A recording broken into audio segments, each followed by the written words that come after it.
Hello et bienvenue sur le podcast Les matchs de ma vie. À travers 5 matchs de foot, notre invité parle de son amour pour ce sport et nous ouvre ainsi sur quelques chapitres de sa vie. 5 matchs à raconter, beaucoup de bonheur à partager avec vous, où que vous soyez, où que vous nous écoutiez. C'est parti pour ce nouveau numéro de Les matchs de ma vie avec moi, Darren Chulette et notre invité aujourd'hui qui est... Daniel Riolo. C'est la première bonne réponse. Ravi de t'avoir avec nous. Daniel, journaliste, éditorialiste sur la radio RMC, la télé BFM. Qui ne connaît pas la voix de Daniel Riolo aujourd'hui dans le paysage du football français? L'after-foot attire de plus en plus de monde et le succès considérable de l'émission depuis des années maintenant est forcément lié à toi, Daniel, et à ta personnalité, même si je sais que tu n'es pas tout seul à l'antenne. Quand est-ce que tu as commencé dans le journalisme plutôt... Pas quand est-ce que tu as commencé, mais à quel moment, est-ce qu'il y a eu un moment où tu as pensé à tes débuts, faire de la radio? Parce que dans un premier temps, il me semble que tu commences dans la presse écrite comme moi. Ouais, après, je sais pas si c'était tout de suite la radio. Le fait de vouloir parler de foot et d'en faire un métier, en gros, journaliste, des choses comme ça, très vite, hein, dès que j'étais devant la télé, que je voyais des gens qui parlaient de foot à la télé, je me disais, bon, donc ça, c'est un métier, déjà. Donc ça, c'est possible comme métier. Oui. Et donc, si on peut réussir à faire ce métier, je pense que ça doit pas être mal. Alors après, évidemment, quand on se dit ça, qu'on a 9-10 ans, qu'on lit les magazines de foot, qu'on regarde les émissions à la télé, après, le chemin, il est long jusqu'à arriver à en parler. Entre-temps, on change de projet 1000 fois parce qu'on se demande si on va y arriver. On fait des études qui sont pas forcément toujours en rapport. Et puis après, on récupère la première passion et puis on y arrive. Et puis voilà. Et quand on y arrive, on se dit... Et après, on est content. Pas mal. On est bien. Allez, sans plus attendre, c'est parti donc pour les matchs de ta vie, Daniel Riolo. Le premier, c'est lequel et pourquoi?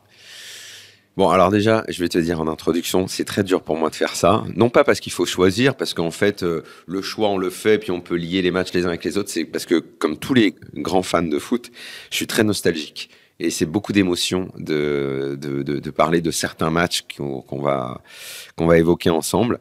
Le premier, évidemment, c'est France RFA 82, la demi-finale de Séville. Alors là, il va rien y avoir d'original, hein, parce que je pense qu'on est beaucoup en France, dans ma génération, à citer ce match-là. J'ai 12 ans. Cette Coupe du Monde, je pense que c'est assez inexplicable pourquoi elle me marque autant et pourquoi je pense que je peux parler de tous les matchs. Limite faire les compositions d'équipe. J'avais 12 ans quand même, c'était il y a plus de 40 ans. C'est incroyable que ça... Parfois, je me dis, mais pourquoi ton cerveau, il est autant envahi par cette Coupe du Monde, ces matchs, le Brésil de 82, ces matchs-là, les compos d'équipe, les joueurs, je sais pas. J'ai 12 ans, je m'intéresse déjà au foot depuis pas mal de temps. Je crois que mon premier match, c'est Saint-Étienne-Bayern Munich, la finale de la Coupe des Champions 76, mais j'ai vu que la première mi-temps. Et j'avais la télé en noir et blanc. Donc, bon, j'étais au début. Hein.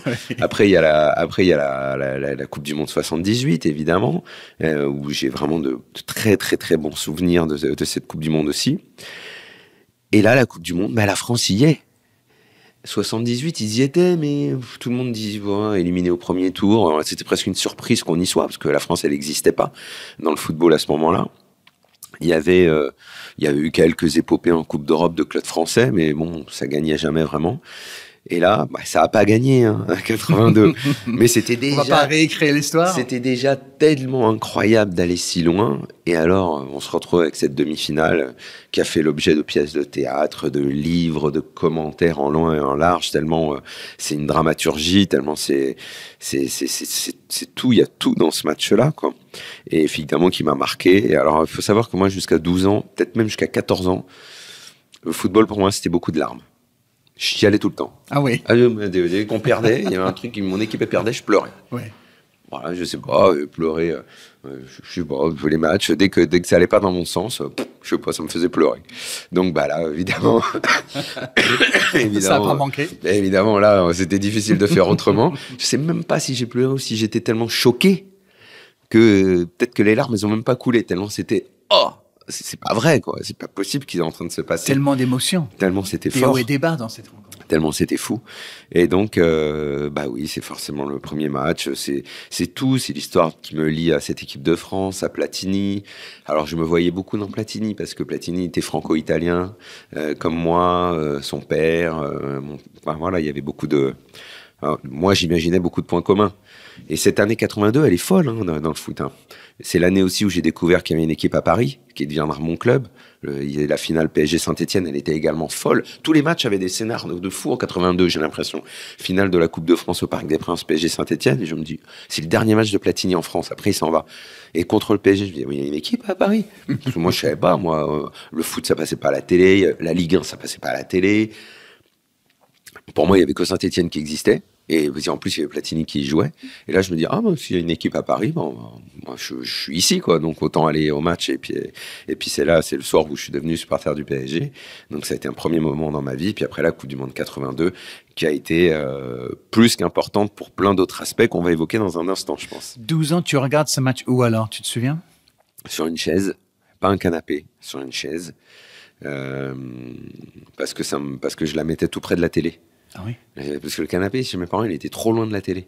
Puis à l'époque, les télés, c'était pas grande. Oui. Et j'ai jamais compris. Je me dis, mais pourquoi vous mettez la télé si loin? Sauf que je le disais pas à mes parents. C'était comme ça, on posait pas de questions. Oui. Je disais, on était loin. Les joueurs, je les voyais.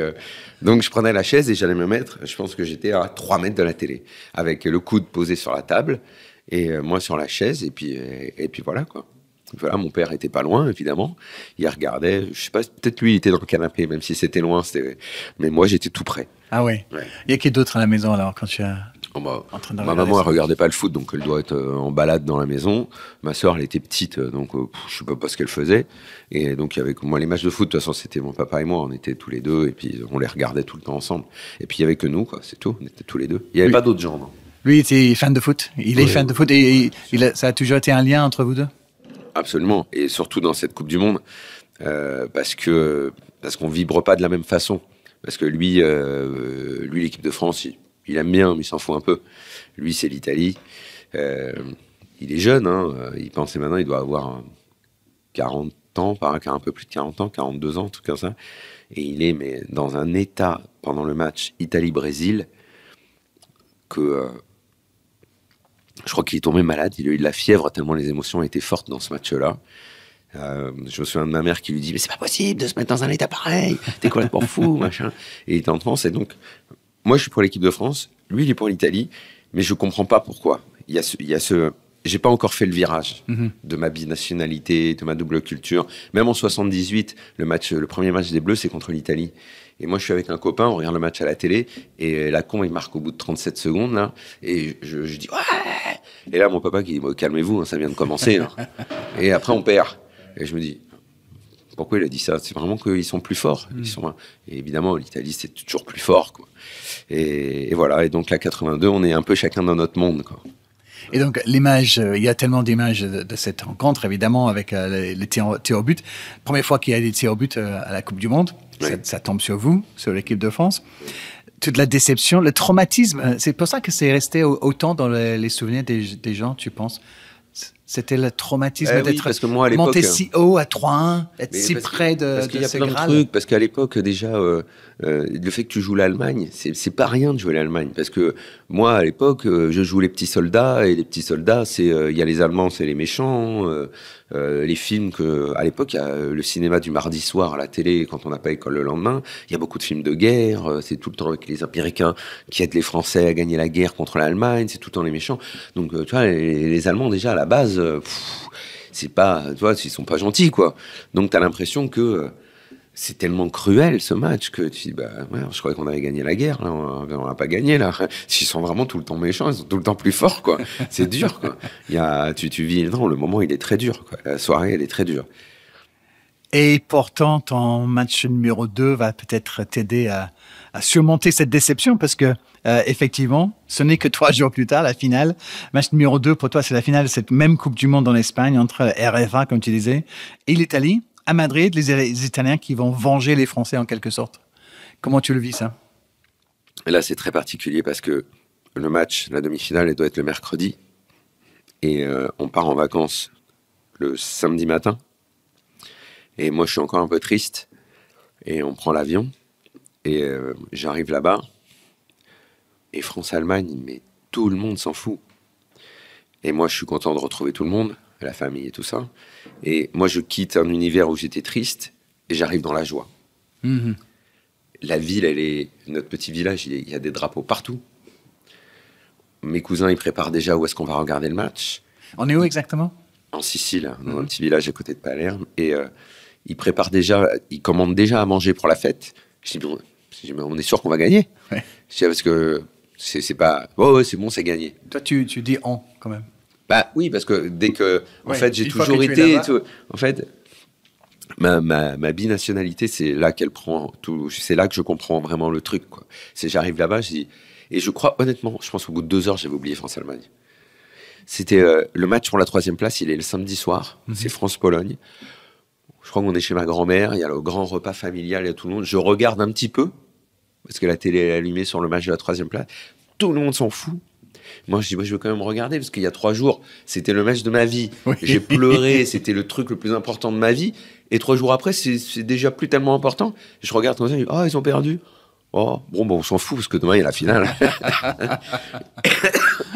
Et le lendemain, il y a la finale. Donc ça se passe comment? Et là, c'est la fête, les klaxons dans la rue. Mais avant, c'est ça que je me dis, mais putain, mais c'est fou de faire la fête avant et d'être à ce point convaincu qu'on va gagner. C'était fou, j'en revenais pas. Il disait, tu l'as vu comment la pizza ce soir après le match? Il dit, quoi, parce qu'il faut déjà commander. Mais attends, on va jouer le match quand même. Non, ils sont sûrs et tout. Et il dit, alors on regarde nous le match. Alors on regarde le match dans une salle où il y a plein de gens qui viennent. Personne n'a regardé le match tout seul chez lui. Il y a des trucs organisés dans des salles et tout ça. Et le truc de fou, c'est que au bout de 20 minutes, un truc comme ça, il y a un penalty pour l'Italie que Cabrini rate. Et je l'ai jamais vu ce penalty. Parce qu'il y a la moitié de la ville, l'électricité, elle a coupé. Non. Et donc, on courait partout pour savoir dans quel endroit il y avait l'électricité pour voir la télé, quoi. Et donc, on traversait les rues, machin. Qui a la télé? Il y a des gens qui escaladaient des balcons pour monter dans des maisons et tout. Et je pense que j'ai repris le match à la 35e, un truc comme ça. Oh, wow. Mais les buts, je les ai vus. C'est comme Cinéma Paradiso. Ah ouais, le but de Paolo Rossi, ça, je l'ai vu. Et après, effectivement, ils avaient raison, quoi. La finale, elle est tellement maîtrisée. Tout est parfait. Et là, ça devient des moments, mais... Je me souviens autant du France-Allemagne et de la peine que j'ai eue que 3 jours après de la joie Je sais pas, parce qu'en fait, c'était presque plus fort parce que c'était toute la famille. Oui. Et là, je les vois tous et tout. C'était, franchement, c'est un peu dur. Mais j'arrive pas à en parler, en fait. Tardelli. Tardelli, le cri, tout ça, c'était fou, quoi. Vous étiez nombreux, alors. C'était incroyable. Tout le monde qui comptait pour toi. Et mes parents n'étaient pas venus tu... parce que j'étais parti tout seul. Ouais. Parce qu'on partait tout le temps. Moi, je partais plus tôt. Ils venaient toujours au mois d'août parce qu'ils travaillaient. Et moi, j'étais parti avec il y avait toujours des gens de la famille ou des amis qui partaient là-bas. Et j'étais parti, je sais plus avec qui. Ils m'avaient confié à des amis, mes parents, dans l'avion. Et mon père, il a regardé la finale là. Et je l'avais eu au téléphone. Il m'a dit non, on l'a regardé avec les voisins. Et tous les voisins étaient pour l'Italie parce qu'ils voulaient qu'on venge par rapport à l'Allemagne. Mais moi, là-bas, il y avait pas mes parents. Il y avait que mes cousins. Il y avait toute la famille et tout. Et c'était incroyable. Wow. C'était vraiment, c'était fou. Et je me souviens de toutes les images. C'était vraiment. Et là, j'ai pris conscience. C'est bien, quoi. T'as un pays, t'en as un autre. Si ça gagne pas là, tu vas gagner là. L'Euro 84, 2 ans après, l'Italie, ils y seront pas. La France y est. Platini, c'est le roi du monde. Bon, tout va bien, quoi. Oui, t'es pleinement français pour ces matchs. Voilà. Mais c'était toujours difficile parce qu'en plus, mon père, il chambrait beaucoup. Tu vois, il disait que la moitié des joueurs étaient tout le temps d'origine italienne et tout. Alors moi, j'étais là, je comptais. C'est vrai qu'à l'époque, il y avait quand même beaucoup de noms. J'ai dit, mais non, mais pourquoi tu dis ça et tout. J'ai dit, oui, c'est comme toi. Toi, t'es. Ouais, et moi, je voulais pas de ça. Je voulais pas de ça. Moi, je voulais être comme mes copains. J'ai dit, non, mais je suis français, je suis pas. Mais là, après, écoute, l'histoire, les racines te rattrapent toujours. Et donc, tu es toujours proche de cette famille-là. Tu retournes régulièrement. Après, une fois que le virage est fait, en fait, après, tu t'aperçois que t'as principalement un seul pays. Vivre ça va être très, très fort. À 12 ans aussi, entouré par tous ces gens qui t'aiment. Et vivre une finale de Coupe du Monde que tu gagnes. Forcément, c'est pas un Anglais qui va comprendre ça. Je vais à travers tes émotions.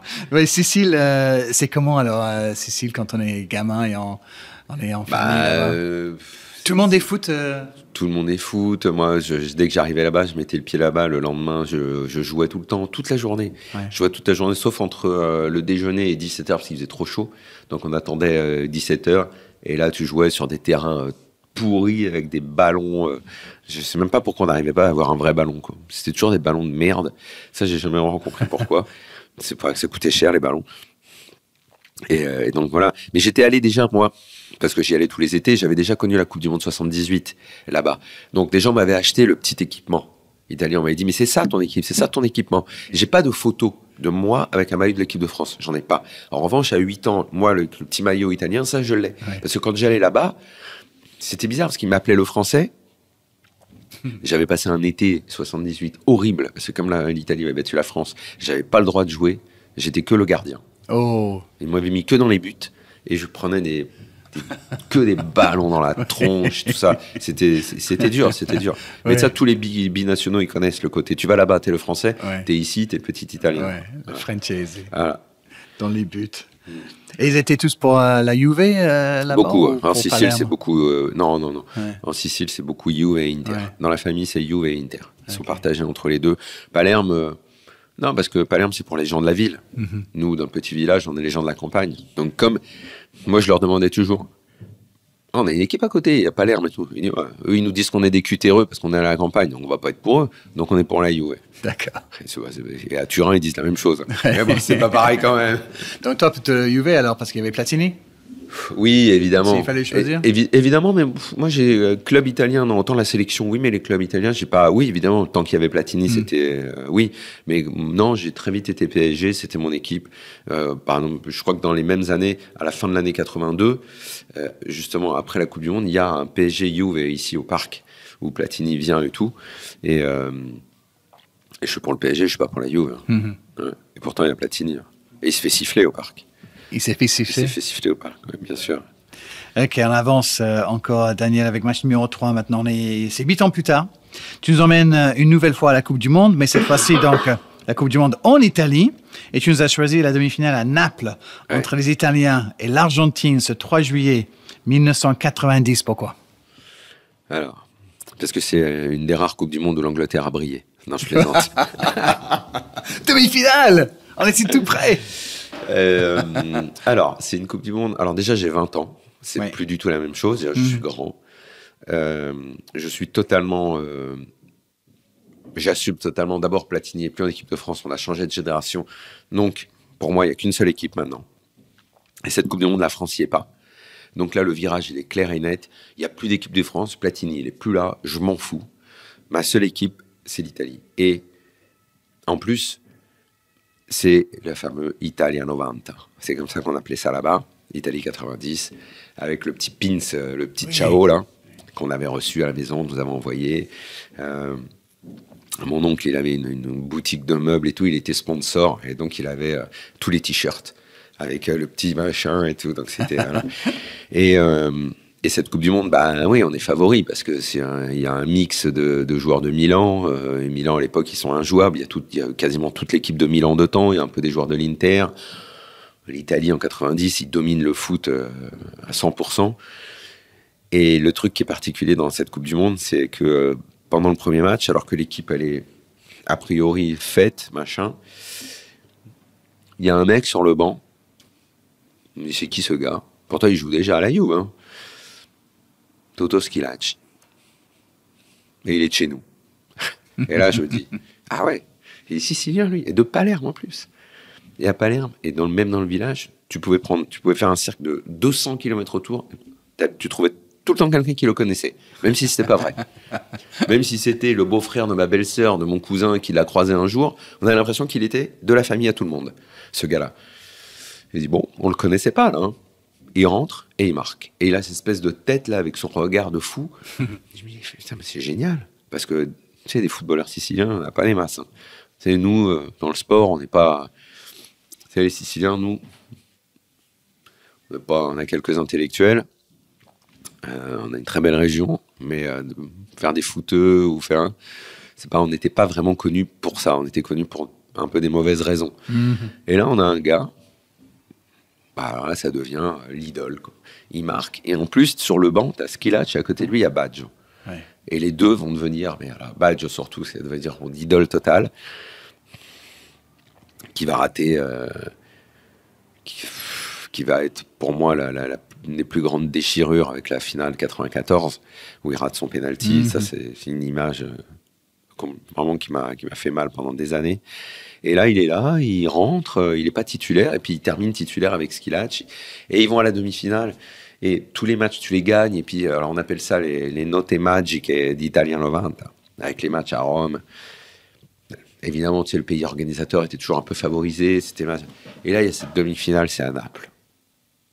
Et là, tu dis, c'est quoi ce signe à la con? Pourquoi c'est à Naples? Chez Contre Maradona. l'Argentine. Il faut que ce soit là, chez Maradona, chez lui. Et là, il y a cette ambiance bizarre dans le stade. Les Napolitains, ils sont bizarres parce qu'ils sont pas partout aimés en Italie. Et puis ils sont tellement en religion avec Maradona que tu te dis, putain, ils vont même pas soutenir l'Italie. C'est quand même fou ce qui se passe. Alors, il y a un peu l'hymne argentin qui est un peu sifflé, mais ils osent pas parce que c'est leur dieu qui est là. C'est une ambiance, mais vraiment, mais pas bonne, et tu sens que ça va mal tourner. Pourtant, on marque en premier.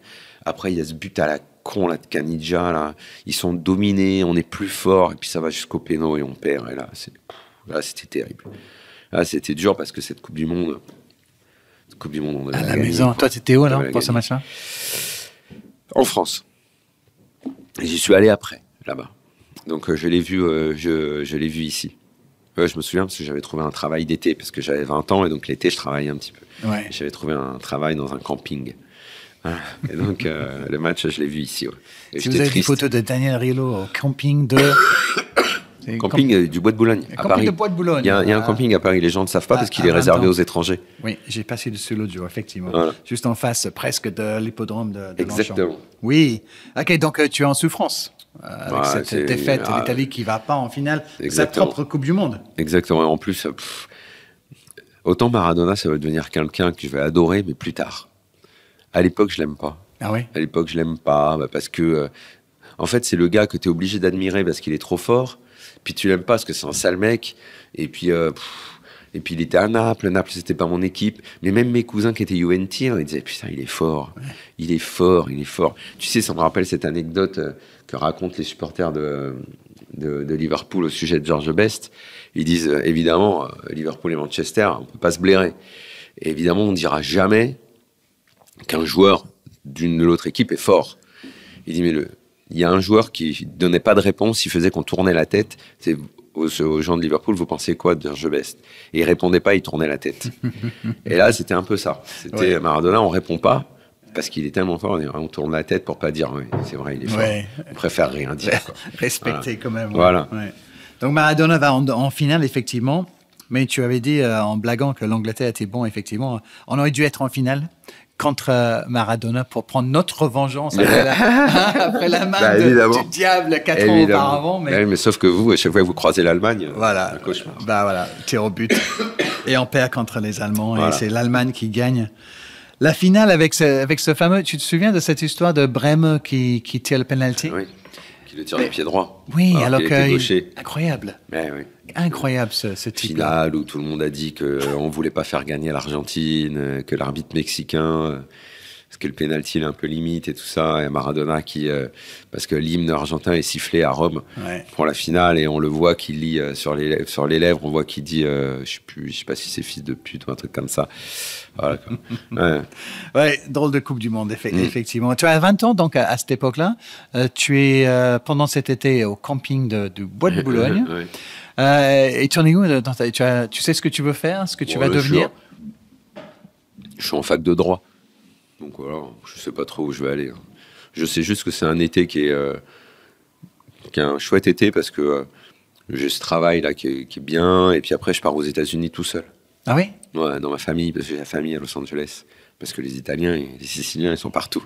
Ouais. Et donc voilà, j'étais allé retrouver ma famille là-bas et tout. Et c'était génial. J'avais l'impression de faire un truc... Tellement à part. Ah bah oui. Quand on a 20 ans, on est à Los Angeles. Ouais. Évidemment. C'était chouette. Donc finalement, je les ai oubliés, ces pénaux. L'aventure sous le soleil de Los Angeles. Voilà. Et à quel moment le journalisme est devenu ton but alors Pas à ce moment-là. Parce qu'à ce moment-là, j'y pense plus trop. Je suis pas sûr de pouvoir le faire. Parce que quand je suis en droit, je me dis que si ça marche bien, peut-être que je serai avocat. Mais ça va pas durer longtemps. Donc après, quelques années plus tard, j'ai fait une école de journalisme et puis voilà quoi. Voilà. Et ça, c'était pour faire le journalisme sportif? Oui, j'aurais pu faire autre chose, mais évidemment, tant qu'à faire, si après t'as la possibilité d'avoir le choix, tant mieux quoi. Ouais. Non, moi, plus jeune, je rêvais d'être journaliste, mais politique. J'avais 14-15 ans, c'était bon. Moi, tout me plaisait parce que j'aimais bien, je regardais tout à la télé, toutes les émissions de débat, j'adorais ça. Jean-François Kahn, c'était peut-être mon premier modèle. Il n'a jamais parlé de foot. Ouais. Ou alors j'ai raté. Ouais. Voilà. Donc non, j'aurais pu faire plein de trucs. Ouais. Mais ça m'intéressait de faire journaliste et de parler. En fait, de parler dans la télé. Plus qu'écrire. Moi, j'aimais bien aussi, mais c'est venu plus tard. C'est venu plus tard, les livres et tout ça et tout. C'était pas, a priori, c'est pas la première chose qui m'attirait. Ça, c'est l'inverse. Moi, j'ai commencé par écrire. Ah La oui. télé, c'est un hasard, c'est un accident heureux, mais pas du tout quelque chose que j'ai planifié. Bref, vous écoutez, les amis, les matchs de ma vie, le podcast de Beansport où notre invité raconte les 5 matchs de foot qui ont le plus marqué sa vie. On arrive au match numéro 4 de Daniel Riolo, notre ami journaliste chez RMC. Mais d'abord, un petit mot sur vos aventures hors studio, parce qu'effectivement, là, on est chez toi, merci de nous recevoir. Je vois derrière moi une affiche, l'after remonte le temps, donc, parce qu'effectivement, de temps en temps, pas seulement vous emmenez l'émission ailleurs pour aller à la rencontre des auditeurs, mais aussi tu montes sur scène avec Gilbert pour faire des spectacles. Bon, ça a été une aventure un petit peu curieuse. On est venu nous proposer. Des producteurs nous ont dit vous pensez que ça pourrait vous plaire et tout. Moi au début j'étais très perplexe. Je me disais on va faire quoi et puis qui va venir nous voir puisque les gens ils peuvent nous écouter tous les soirs. Et puis ils ont dit en tout cas réfléchissez-y. C'était juste l'idée, c'était d'être sur scène, mais c'était pas quoi faire. Et après on a réfléchi un peu et on a dit en fait ce qu'il faut faire c'est on fait un after sur un match qui n'a jamais existé pour qui n'a jamais existé.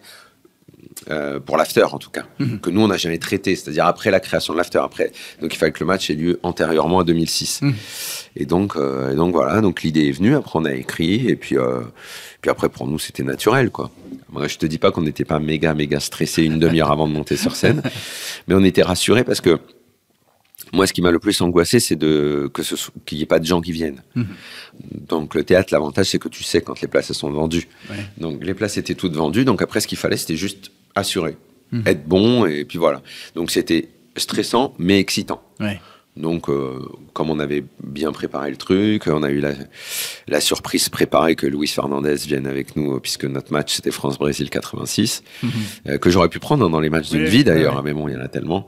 Et c'était une super expérience, vraiment une super expérience. Est-ce qu'on refera? Je sais pas, parce que c'est pas si facile que ça d'organiser ce genre de spectacle-là, parce que les théâtres, ça coûte cher à louer, je ne sais pas si le public qui vient nous voir peut payer des places chères. Moi, j'aimerais bien que ce soit pas cher, mais quand c'est pas cher, c'est pas rentable. Donc, pour les producteurs, ceux qui vous louent la salle, parce qu'il y a plein de gens qui travaillent autour d'un spectacle, le gars qui fait la lumière, les gens qui font... il y a toute une équipe, c'est beaucoup plus compliqué que de faire une émission de radio, presque, en fait. Donc, je sais pas si on le refera en province. On avait envie de faire une tournée et tout. Je sais pas, il faut qu'on réfléchisse à ça. Mais c'était un bon kiff, quoi. Oh, c'était génial. Ouais, ça a dû être génial. Eh ben, c'est bien, de toute façon, de sortir un peu de nos habitudes et aller faire autre chose. Aller à la rencontre des gens aussi. Peu le font en France, mais en Angleterre, ça se fait beaucoup. Mais bon, pourquoi pas suivre les Anglais pour une fois. On revient sur ta liste. Donc, on a dit que c'était le 4e match. Nous sommes le 18 mars 1993 et le Paris Saint-Germain affronte le Real Madrid au Parc des Princes devant 46 000 spectateurs. Quart de finale retour de la Coupe de l'UEFA. Bon, c'est toujours des scénarios un petit peu fous jusque-là. Et il fallait forcément que je prenne un match du PSG. Donc le PSG, c'est une grande partie de ma vie. Il peut y avoir plein de matchs. J'ai parlé de la finale 82 Coupe de France, qui est un peu le début. Il y a un an après, celle de 83, où je fais ma préparation de communion la veille.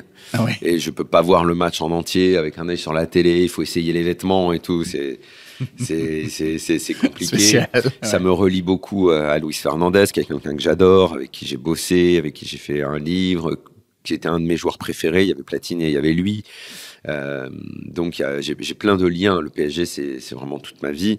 Et bon, il fallait que je choisisse un match. Ça aurait pu être PSG Rapide de Vienne, parce que c'était l'aboutissement finalement de cette période-là où j'allais au Parc des Princes, de ma découverte de l'expérience stade, quoi. Mon expérience stade, c'est le parc.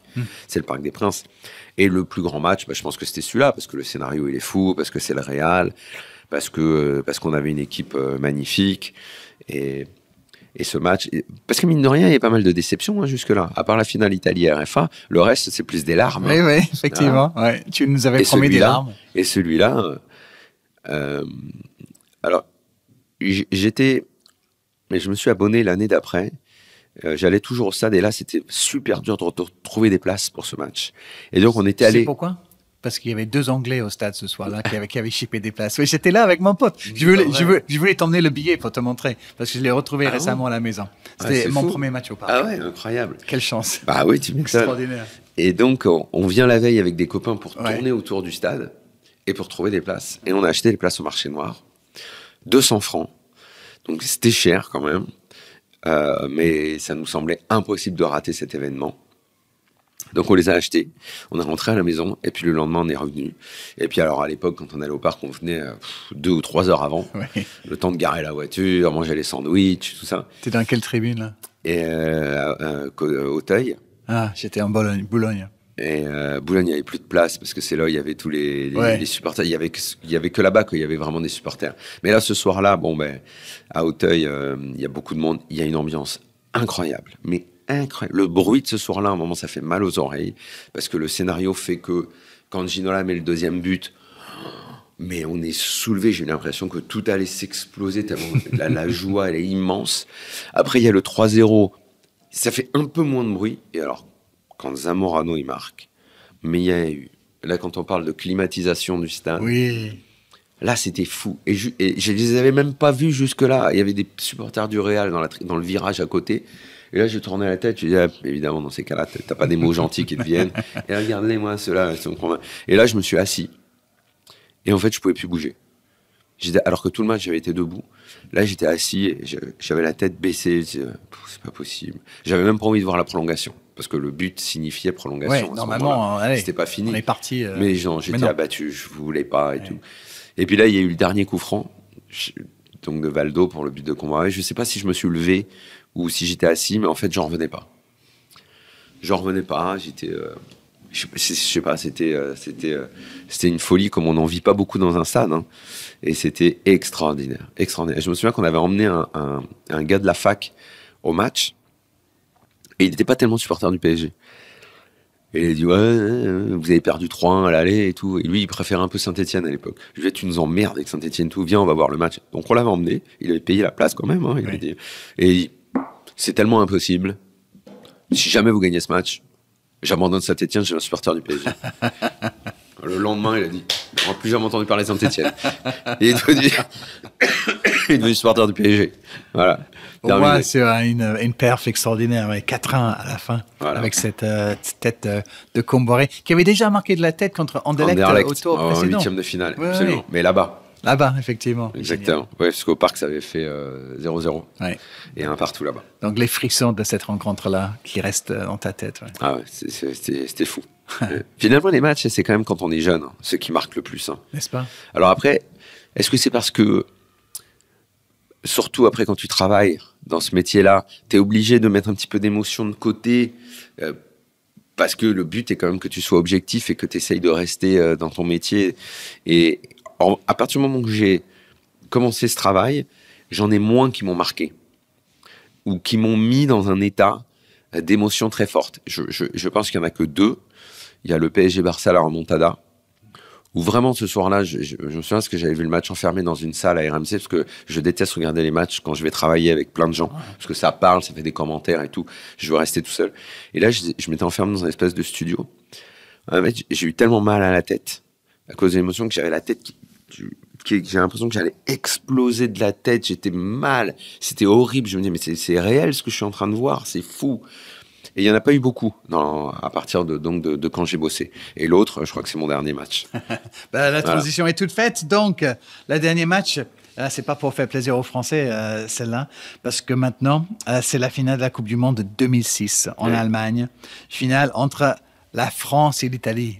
Tes 2 pays, tes 2 parents. C'était une sorte d'aboutissement. Oui. Et là, je bosse déjà. Et là, je suis à TPS. Et on fait une émission tous les soirs où on parle de foot, un petit peu ce que je ferais après, quoi. Mm-hmm. Et ce match-là, j'aurais tout fait pour ne pas travailler ce soir-là. Et quand on m'a dit, c'est dimanche, tu vas pas bosser ce soir-là, c'était une bénédiction. Donc, j'ai pu rentrer à la maison et je me dis, je veux parler à personne. Je veux voir ce match. Il y avait... je sais pas, c'était là... c'était comme si c'était la fin de l'histoire pour moi. C'était en finale de Coupe du Monde. J'aurais pas supporté qu'on perde. Parce que ça aurait été violent après... Pendant le long on là, c'est l'Italie. En plus, il y avait eu cette demi-finale incroyable contre l'Allemagne. L'Italie a toujours battu l'Allemagne. Nous, on est la bête noire de l'Allemagne dans les grandes compétitions. Le match à Dortmund, il est incroyable. Fabio Grosso, le but de Del Piero, Cannavaro qui est extraordinaire ce soir-là. Et perdre cette finale-là contre les Bleus qui n'étaient pas dingues, à part Zidane. J'aimais pas Domenech, j'aimais pas cette équipe, j'avais vraiment pas envie de ça, quoi. Il y a encore un scénar de fou, parce que d'abord c'est la France qui marque en premier, avec Zidane en plus qui fait cette espèce de panenka qui est humiliante. Oui. Mais aussi cette dramaturgie qui va accompagner la fin du match, parce que tout le monde sait que c'est le dernier match de Zidane aussi. Exactement. Qui ajoute quelque chose Donc là, on est à la maison. Oui. On est... Donc là, il y a mes parents. Ils ont invité des amis siciliens. Et ça en rajoute de la pression. Moi, j'ai pris le canapé le plus dans l'angle possible pour être le plus isolé. Et là, c'est dur. Après, l'égalisation de Materazzi, elle arrive assez vite. Et je me souviens parce qu'un des amis de mon père, il se lève et il fait... Ça, c'est un vrai but. Comme si le but du péno, c'était pas un vrai but. Il dit, ça, c'est un vrai but. Il se met debout à la main, comme ça, il fait, ça, c'est un vrai but. Ça, je m'en souvenais. Et c'était les mêmes gens avec qui j'avais vu le France-Italie, le quart de finale de 98. Ah ouais. Parce qu'on avait quand même beaucoup morflé. Il y avait eu ce quart de finale au péno et il y avait eu la finale de l'Euro 2000. Qui avait, alors là, pour le coup, un immense cauchemar. Ouais. Et à tel point que mon père avait dit... Fais chier ta mère à les inviter et tout, je suis sûr qu'ils portent la poisse. Alors j'espère qu'ils vont pas trop la porter quand même. Et donc voilà, et ça s'est bien terminé. Et alors, en revanche, quand il y a l'épisode avec Zidane, oui. Et là c'est vraiment gênant parce que je me dis, c'est dégueulasse quand même ce qu'il fait et tout. Là, je n'assume même pas, je suis pas impartial du tout. Là, je trouve que c'est horrible, il a pas le droit de faire ça. Si on perd la finale après qu'un mec se soit comporté comme ça sur un terrain, c'est horrible et tout. Et alors moi, j'ai toujours l'habitude je déteste les prières avec le foot. Je me dis, Dieu, il a autre chose à foutre que de s'occuper d'un match de foot et tout, et de mon petit bonheur ou de mon petit malheur autour d'un match de foot. J'ai toujours trouvé, moi je suis croyant, hein, je suis catholique, tout, il y a tous les gens qui se prient, font le signe de croix, les Argentins, machin, tous les gens prient et tout. Je dis, moi, quand je vais faire l'émission de radio, je fais pas le signe de croix avant de démarrer à travailler, quoi. Eux, ils travaillent. Pourquoi ils pensent que Dieu va les aider, eux? Et là, je me souviens, après le coup de tête de Zidane, je suis allé m'enfermer dans les toilettes et j'ai prié. C'est vrai? Ouais. Parce que je me dis, attends, ça peut pas mal tourner. Ça peut pas mal tourner. Si, en plus, il y a ça, genre, il va être le héros, parce qu'il a été les trucs de chevalier, genre, je sais rien, tout ce qui sera dit dans la presse après. Et il gagne la finale. En plus, les pénaux. En plus, on avait eu le quart de 98, la finale de l'Euro 2000. Stop, quoi. Il a été temps que ça tourne, quoi. Et heureusement, les pénaux, ça a tourné. Oui. Avec Trezeguet, quand il a mis sur la barre, je me dis, là, c'est bon, c'est fait. On va gagner. Ouais. On va gagner. Et je suis parti le lendemain en Italie. C'est vrai? C'était souvent comme ça. À chaque fois, en fait, je suis toujours parti en vacances le lendemain des grandes compétitions. Le dimanche, il y a finale. Le lundi matin, je prends l'avion. Et là, j'ai pris l'avion le lundi matin. Et j'étais en Sicile à midi. Et il y avait les drapeaux partout. Et c'était la fête. Oui. Voilà. Fabuleux. Et c'était bien.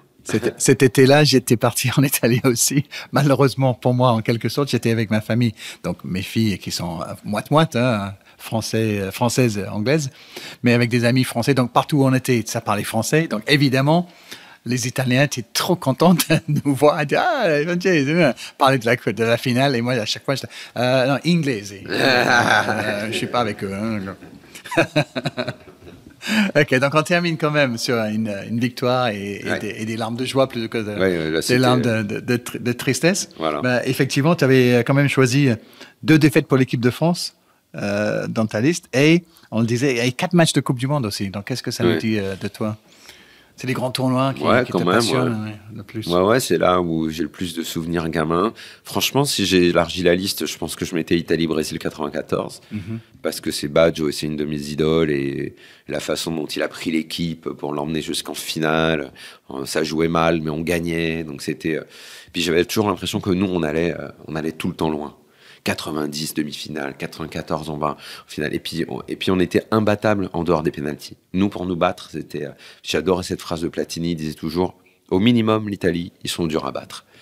Et voilà, et peu importe comment on était en forme, on avait des stars ou pas des stars, machin. Il y avait toujours une épopée avec l'Italie. Et même quand on perdait, c'est parce qu'il y avait un drame. Parce qu'il y avait un truc un peu fort, machin, ça. Donc même en 2004, là où on perd en poule, c'est parce que Danemark et Suède, ils s'arrangent, et parce que dans le match d'avant, Totti, il crache sur Poulsen, je dis qu'il a la brutie de faire ça, donc après, il est pas là le match d'après. Il y avait toujours quelque chose, il y avait toujours des histoires, il y avait toujours un... Voilà, c'était l'Italie dans les grandes compétitions, il y avait une aventure. Malheureusement, ces derniers temps, il y a eu beaucoup moins d'aventures, parce qu'on n'y était pas. En fait, c'est tellement impossible de pas être dans les histoires. On y était tout le temps.